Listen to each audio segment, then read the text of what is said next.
Merci d'abord à tous les intervenants de cette convention. Merci à Mesri Haddad d'être présent. C'est un grand honneur pour nous de vous voir dans cette salle. Merci aux membres du collectif Banlieue Patriote pour la qualité de leurs propositions, et en tout cas celles que j'ai pu entendre. Il y en a beaucoup d'autres que je vais lire, et pour leur travail de terrain.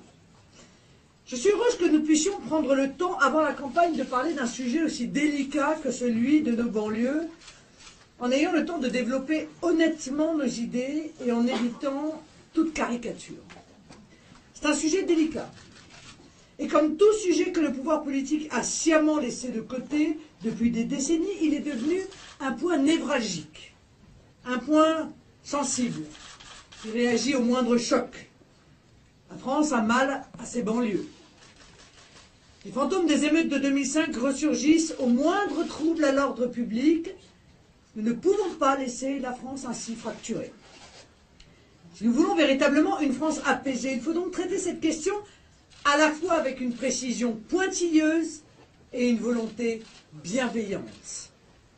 Nous devons le faire dans l'intérêt de la nation. La France des oubliés, ce sont aussi ces quartiers relégués et à la dérive.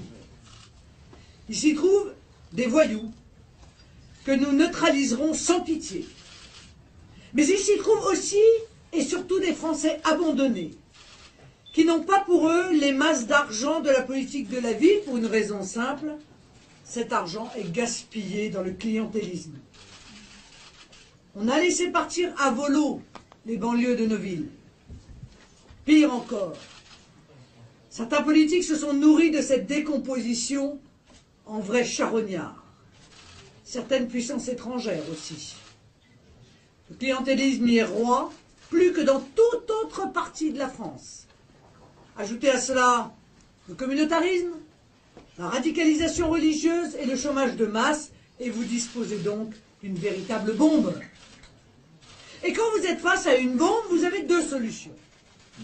Soit vous essayez de la désamorcer, soit vous la faites exploser. Les autres dirigeants politiques qui ont abandonné l'idée même de nation française ont décidé de la faire exploser. Je suis la seule, en réalité, qui veut la désamorcer. Je suis la seule qui veut éviter le chemin du pire et qui veut proposer une voie d'apaisement. Tous les multiculturalismes, tous les chantres de l'identité heureuse, tous les faux durs, les vrais mous, tous les tartuffes de l'idéologie du vivre ensemble, tout cela joue aux apprentis sorciers. En voulant défaire la France, ils préparent l'affrontement des Français entre eux. Nous ne pouvons pas nous permettre de les laisser continuer cette œuvre mortifère.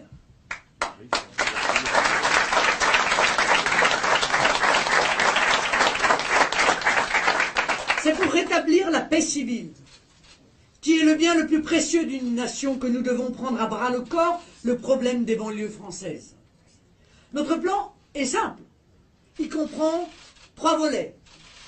Premièrement, rétablir l'ordre républicain dans les banlieues.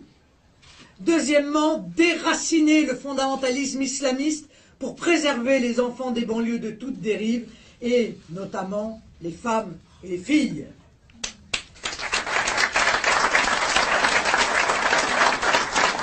Troisièmement, ouvrir de nouvelles perspectives de développement économique à cette jeunesse pour qu'elle participe à la prospérité de la France de demain. Commençons par le rétablissement de l'ordre, sans lequel, je le dis clairement, rien n'est possible. Mon objectif consiste à retranscrire ce que je nomme le vivre en paix dans nos quartiers. Certaines banlieues sont devenues des zones de non-droit, vous le savez, où l'on n'applique plus la loi de la République. Les premières victimes de cet état sont les habitants de ces mêmes banlieues, souvent terrorisés par les caïds qui font régner la loi du plus fort. L'État a abdiqué devant cette menace. Il ne se donne plus les moyens de protéger les Français. Je rappelle ce chiffre connu de tous, mais pourtant toujours ahurissant. Nicolas Sarkozy a supprimé 12 500 postes de policiers sous son mandat. Ce même Nicolas Sarkozy qui, sur RMC, il y a quelques jours, disait être fier d'avoir supprimé des postes de policiers en temps de crise parce que cela prouvait qu'il était un homme responsable. Vous voyez, il est fier de ses fautes. Il suffit pourtant d'un gramme de bon sens faut comprendre qu'en temps de crise, la sécurité est la dernière chose sur laquelle il faut faire des économies. Et ce n'est pas François Hollande qui a changé quoi que ce soit à cette hémorragie, puisque sur les 9000 postes qu'il avait promis, il en a pourvu 390. Du côté de nos forces de douane, le constat est tout aussi catastrophique. 4000 postes supprimés sur les 10 dernières années.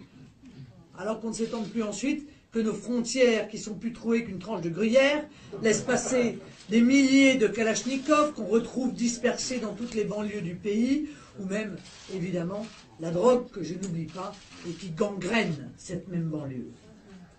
Le rétablissement de nos forces de police et de nos forces de douane est donc la condition sine qua non de toute résolution du problème de la sécurité dans nos banlieues. À cela s'ajoutent d'autres mesures immédiates, comme la présomption de légitime défense pour les policiers, que nous réclamons depuis déjà avant 2012, parce que certains viennent de découvrir le concept, qu'ils maîtrisent d'ailleurs, il faut bien le dire, assez mal. Mais également l'application réelle des peines de prison inférieures à 5 ans. Je rappelle que les peines de 5 ans qui ne sont pas appliquées, c'est la co-responsabilité Taubira Dati. Dati a commencé et Taubira a continué. L'État, contrairement à ce que disent certains, ne doit pas seulement arrêter de reculer, il doit avancer. Il doit restaurer l'ordre.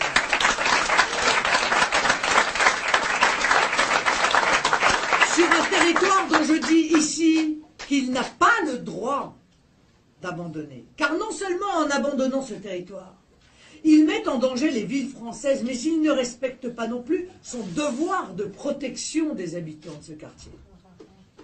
Après le rétablissement de l'ordre, sans lequel tout futur est inenvisageable, il faut creuser plus profondément jusqu'à la racine du mal.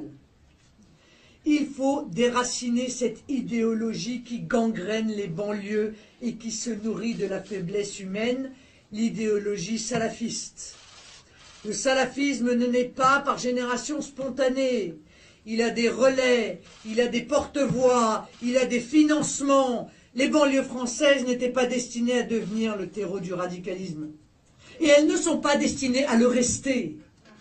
Pour préserver la jeunesse de nos banlieues de cette lobotomie, qu'est le salafisme et tous ses dérivés, il faut la préserver de ces relais de la haine. C'est, mes amis, une bataille idéologique qu'il faut mener. Nous devons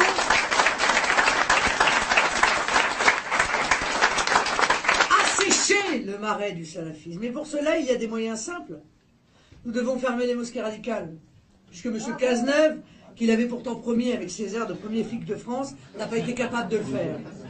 Nous devons expulser les prêcheurs de haine qui aujourd'hui exposent leurs thèses négationnistes, misogynes, homophobes ou christianophobes dans des réunions publiques en Seine-Saint-Denis sans que cela ne semble inquiéter personne, à part nous. Nous devons dissoudre l'UOIF, qui est le cache-nez du radicalisme islamiste en France et qui a servi jusqu'ici de cheval de Troie à des revendications politico-religieuses. Il faut aussi contraindre, je le dis tout aussi clairement, les réseaux délétères des frères musulmans qui essaiment avec la bienveillance de nombreux candidats actuels à la présidentielle. Et après ces mesures immédiates, et qui pourtant n'ont jamais été mises en place, il reste une mesure à plus long terme, tout aussi fondamentale que les autres. Nous devons interdire le financement des lieux de culte par des fonds étrangers, et notamment le financement des centres cultuels ou culturels par le Qatar et l'Arabie Saoudite.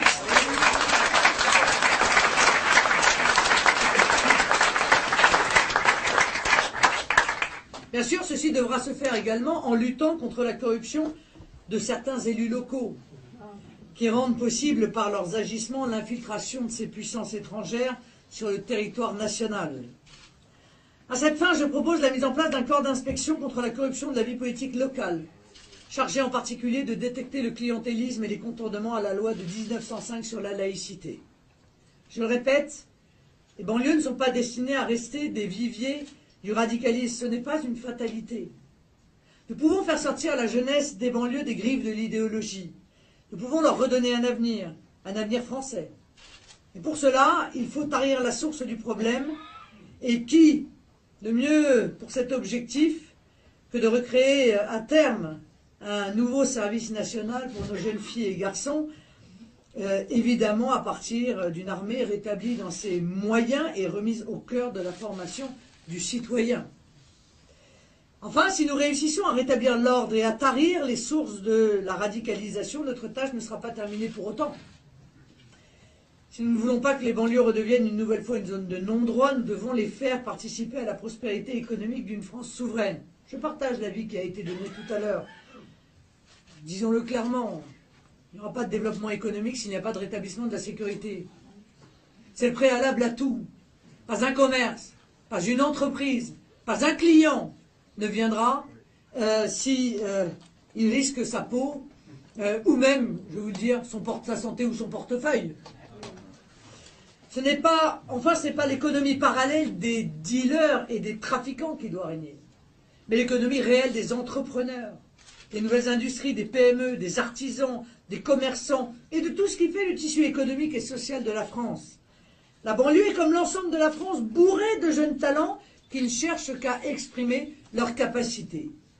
Alors que la politique de la ville est un puits sans fond, où l'État perd une somme d'argent monstrueuse pour des résultats inexistants, il est possible d'allouer cet argent, effectivement, dépensé inutilement de manière beaucoup plus efficace, en soutenant la création d'entreprises, Khaïs Salah l'a dit tout à l'heure, et en facilitant la vie des PME de nos banlieues. Une fiscalité des entreprises plus juste permettra en effet de voir éclore des start-up qui aujourd'hui peinent à survivre. Ainsi, ma dernière proposition aujourd'hui est la création d'un fonds d'intervention pour les start-up, car je sais qu'il y a beaucoup de gens qui veulent entreprendre et créer dans les quartiers. Enfin, si nous voulons véritablement en finir avec cette image de la banlieue, à la marge du développement économique, il faudra en finir avec l'idée même de banlieue dans nos têtes, et notamment à Paris. Allez, parlons simplement de France. Je suis volontariste, vous le savez. Je ne crois pas à la fatalité d'un destin sur lequel il serait impossible d'agir. Je ne crois pas que les banlieues françaises soient vouées à une déchéance toujours plus grande. Je ne crois pas que les enfants de l'immigration soient voués à rester aux marges de la nation.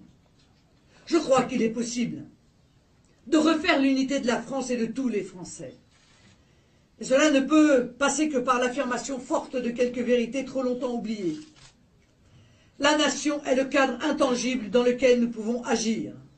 Et abandonner ce cadre est une voie sans issue.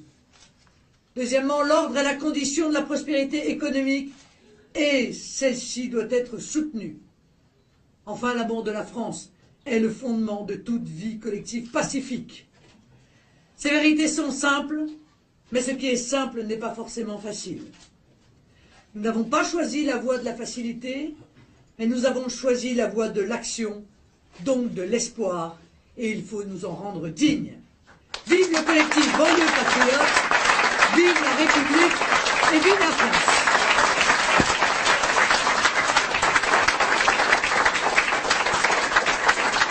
Volo, les banlieues de nos villes. Pire encore, certains politiques se sont nourris de cette décomposition en vrais charognards. Certaines puissances étrangères aussi.